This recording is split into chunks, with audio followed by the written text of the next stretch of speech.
Eu vi Stranger Things do começo ao fim, porém, entretanto, todavia, eu nunca fui necessariamente o maior fã da obra, porque desde o início, e com isso eu digo primeira temporada, ela sempre foi meio falha. Só que essas falhas costumavam ser ignoradas pelas pessoas porque existiam coisas legais e interessantes ali no meio, tipo o drama, os personagens, enfim. Mas tudo isso desabou de vez quando a quinta temporada saiu e teve aquele final deplorável. Muita gente que acompanhou a série por anos ficou louco da cabeça com tanto que a temporada foi um desastre, a ponto de que começaram a fazer um gaslighting neles mesmos de que teria um episódio misterioso. Então quando anunciaram de vez Contos de 85, o timing não podia ser mais desgraçado. Ninguém tava botando fé, principalmente porque não tem como tancar o trailer de anúncio com os irmãos Patati Patatá falando que queriam evocar a sensação de uma série dos anos 80, e aí corta em seguida e simplesmente aparece uma animação 3D, mesmo depois de anos dos fãs pedindo uma série em 2D. E assim,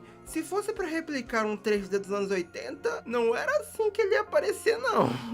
Mas embora eu dê total razão pro ódio dessas pessoas, eu não sou de chutar as coisas antes de dar uma chance. Então, mesmo que atrasado, e também mesmo que não do jeito que eu queria, eu tava curioso pra essa série. Principalmente porque ela me dava uma forma de poder comentar os pontos que eu não gosto da série original, de uma forma que as pessoas ainda assistam, porque é uma animação. E, sinceramente, eu até que me surpreendi bem positivamente com o que eu tive aqui. Stranger Things, Contos de 85, conta uma aventura que se passa após o fim da segunda temporada, onde agora, após toda a questão do portal ser resolvida, a Eleven pode passear pela cidade com seus amigos desde que chegue cedo em casa. Porém, misteriosamente, monstros começam a surgir pela cidade, advindos de um experimento com partes de criaturas do mundo invertido, que são revividas com um tipo de soro que devia trazer plantas de volta à vida. E se contarem aos adultos, o Hopper pode novamente prender a Eleven por medo de que ela seja descoberta pelo governo. Então, as crianças tentam, junto da sua nova amiga Nikki, uma garota recém-chegada na cidade, resolver tudo antes que os adultos fiquem sabendo. Antes de falarmos sobre os pontos de trama da série, eu tenho que tirar dois elefantes da sala. A primeira é a animação. Ainda nos trailers, ela sofreu muito hate, e sinceramente, esse era um dos que eu não concordava. A animação da série tá longe de ser ruim. Tipo, bem longe. Ela se mexe bem, tem cenários bonitos e a iluminação também é boa. E apesar de tudo, eu acho ela bem visualmente marcante. E considerando que a gente não tinha como fugir do 3D, é uma boa identidade. Só que como dito anteriormente, eu entendo a revolta de uma série de Stranger Things ser 3D. É principalmente muito bizarro pra mim como quem fez essa série foi a Flying Borg, que faz alguma das melhores animações 2D atualmente. O filme de Avatar foi feito por eles, inclusive. Ela não só conseguiria fazer uma animação à altura do tamanho de Stranger Things, como provavelmente ainda conseguiria imitar um estilo dos anos 80 e 90 de forma muito bem feita. Ao mesmo tempo que eu também entendo o estranhamento com os designs,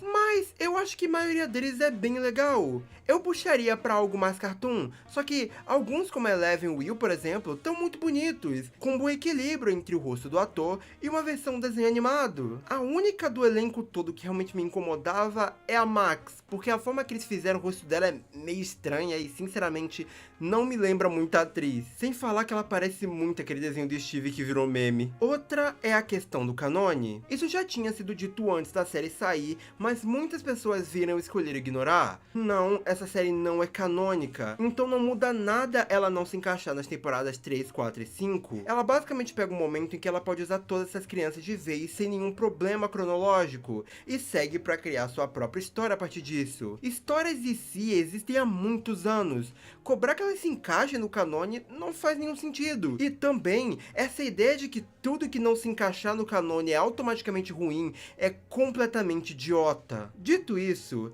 eu quero andar fora da curva do óbvio e falar porque essa animação é sinceramente muito melhor do que eu imaginava que ela seria. O principal é que Stranger Things sempre foi algo que funcionaria muito mais em animação do que em live action. Muitos dos problemas recorrentes dela aconteciam por questões de orçamento e limitações que live actions têm. Então, se desde sempre a série fosse uma animação, você não teria que lidar com eles crescendo antes do tempo, algum ator fazendo procedimento estético e principalmente as questões orçamentais que, independente do dinheiro, sempre vão acabar limitando uma série live action de fantasia ou ficção científica. Dito tudo isso, uma das razões dos poderes da Eleven por maior parte da série serem a telecinese cinese mais broxa da ficção, é menos porque o roteiro é problemático e mais porque não dá pra fazer coisas mirabolantes em série sem você gastar todo o dinheiro e assim não conseguir chamar a Winona Ryder. Então, a Eleven tem que se cagar pra abrir uma porta ou mover algo do lugar pra fazer com que ela não use seus poderes o tempo todo, exigindo mais efeitos e vazando mais dinheiro. Só que adivinha quem não tem que lidar com esse tipo de coisa? Uma animação. Então os poderes da Eleven não estão só muito legais, como eles estão irados.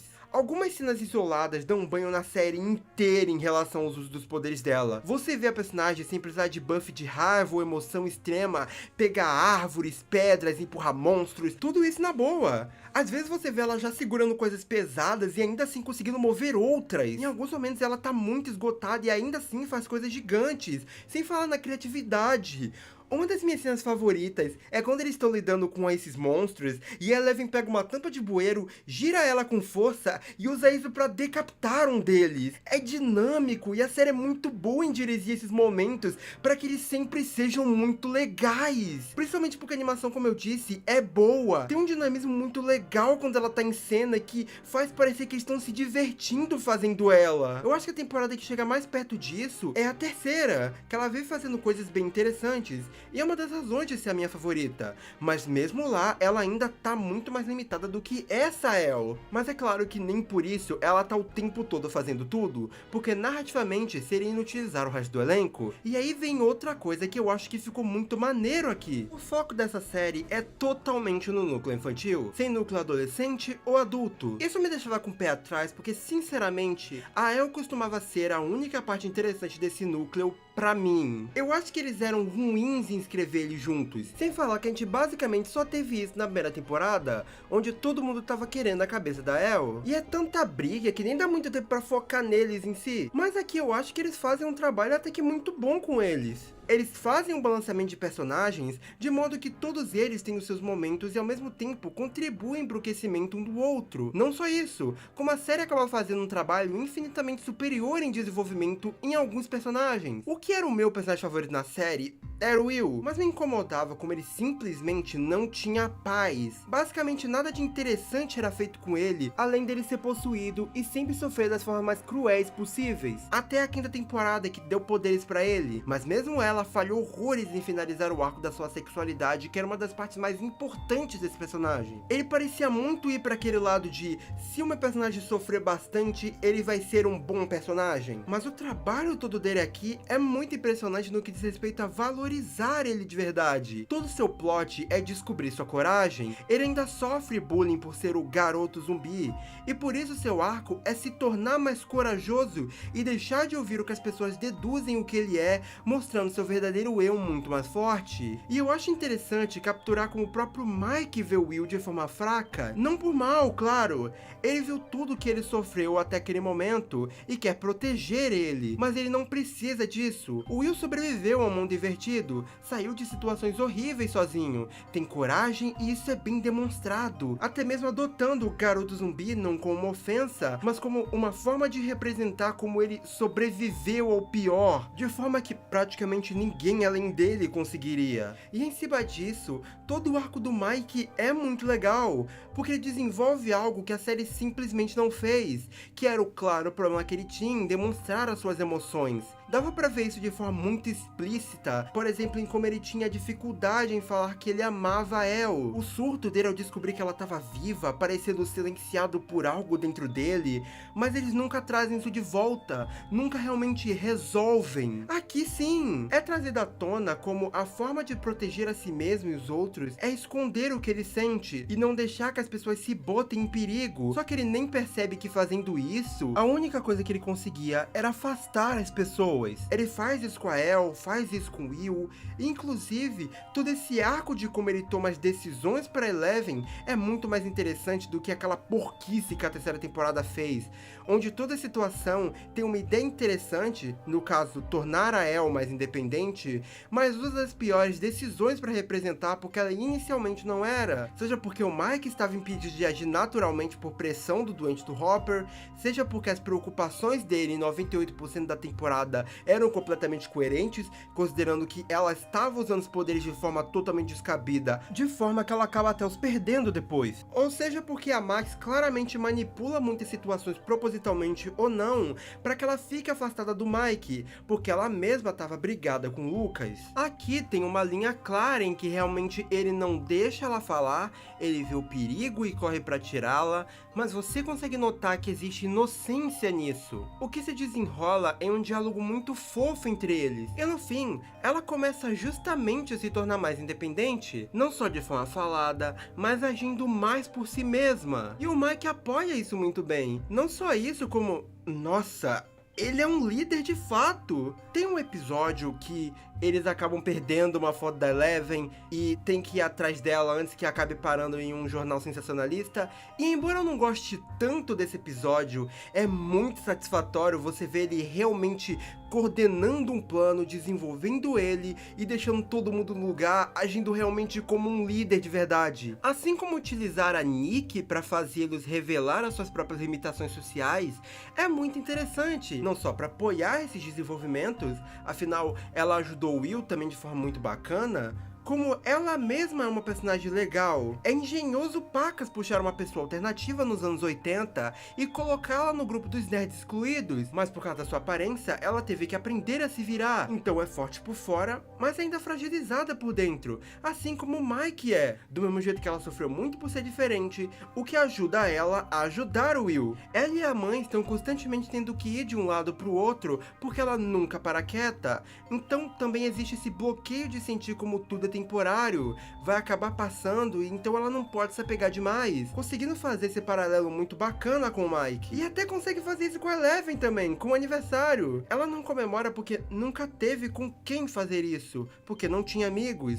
enquanto a El nunca teve por viver parte da sua vida no laboratório, fazendo ela querer comemorar o próprio aniversário e pra El poder ter algo assim pelo menos uma vez. O que é muito fofo. Essa série toda é muito fofa, na verdade. É muito bacana ver essa turma podendo ser amigos e tendo momentos mais simples e tranquilos, porque a ameaça, embora forte e perigosa o suficiente para causar perigo, a primeiro momento não é uma ameaça planetária igual quase tudo que a série original tem. Isso nunca pôde rolar antes, já que era tudo muito conectado, grande, e sempre havia essas intrigas no meio da diversão. Aqui sim, elas existem, mas para realmente ajudar em desenvolvimento e não para estender a trama em maior parte das vezes. Em certo ponto, o Jesse tem a ideia de criar um nome pro grupo deles, sendo esse o seu caça-fantasma. E ele fica tão focado em provar como a sua ideia era boa, que ele começa, sem nem perceber, liga muito mais pra ideia do grupo do que pros seus próprios amigos que o compõem, não prestando atenção no que eles realmente sentem. E a suspensão de descrença que uma animação traz,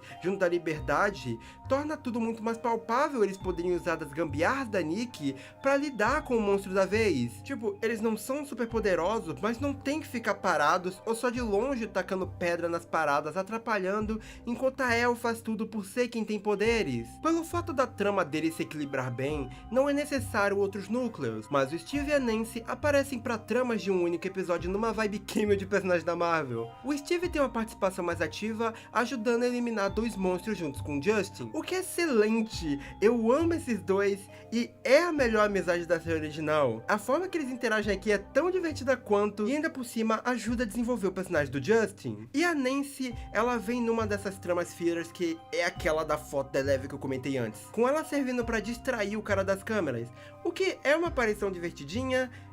Ela tá atuando com uma mulher que acha que o namorado dela é um alien, mas eu ainda acho que eles podiam fazer uma coisa melhor com a minha personagem favorita do elenco feminino. Nem deram alguma arma pra minha garota. Claro que nem tudo é perfeito. Eu até gosto da Max aqui, mas ela e o Lucas viram meio que um amálgama por ser um casal. E eu sinceramente não gosto nada do Lucas por si só. Até a quarta temporada eu acho que ele é um personagem que balança entre insuportável e irrelevante. E o mesmo vale pro relacionamento deles. Eu só acho ele interessante na quarta temporada. temporada. Mas aqui, em maior parte, ele só é burro demais ou irrelevante, sendo levado pra lá e pra cá pela Max, que é quem faz as coisas e resolve as situações. Sinceramente, eu acho que os piores momentos da série geralmente envolvem quando esses dois estão juntos. Mas mesmo assim, eles conseguem ter uns momentos bem pontuais de casal fofo. Não só eles, na verdade, até Eleven, que é a coisa mais sensal do mundo na série original, consegue ter uns momentos realmente muito bons nessa série. E eu gosto como até a relação conturbada do Hopper e da Elle é fofa aqui. Na série sempre me incomodou como em tela eles só estavam brigando e toda a fofura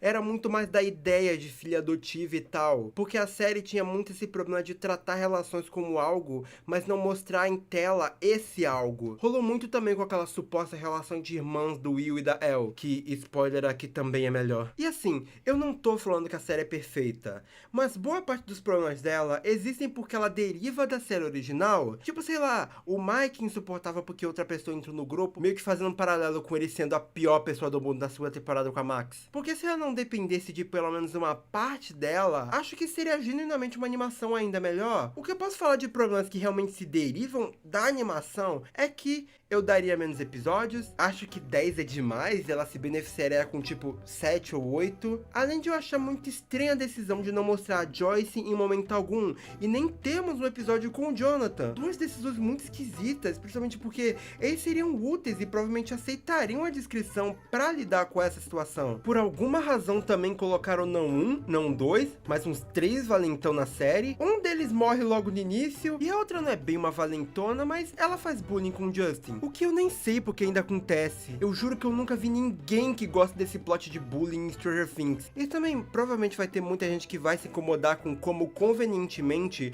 quando as situações adversas rolam, a cidade tá quase sempre vazia. Mas eu não me incomodo com isso porque trama de governo indo atrás da Elle já foi muito usada e eu só queria ver monstros versus criançada. E eu tô feliz com o que eu tive. No geral, eu acho que é uma série nota 7, que em alguns momentos é um nota 8. Ela é muito legal, conseguindo até nos dar um final muito mais interessante do que todas as cenas cringe da mãozinha levantada do original. Eu amei como foi desenvolvido a maior parte desses personagens, até mesmo a nova. Gosto da maior parte do visual, gosto da trama principal. E eu acabei deixando muita coisa de fora aqui no vídeo, justamente pra dizer que deem uma chance. Se você sempre quis ver essa criançada se divertindo, ou sendo escrita de forma mais interessante junta, ela vale a pena. E embora muito longe de ser o ideal, e também embora eu entenda que muita gente não vai ver porque ficou com um gosto muito amargo de forma totalmente compreensível, ela é bacana. E olha que eu nem digo isso porque a Netflix tá me pagando, tá? Eu tenho um ódio mortal dela porque eu morri de vontade de comer aquele waffle quando aquela temporada tava lançando e eu não achei em lugar nenhum. Morra, Netflix, você me paga! Obrigado por ver mais um vídeo até aqui. Assista os outros vídeos do canal caso você seja novo, dá hype, se inscreve, dá like e até o próximo vídeo. Tchau!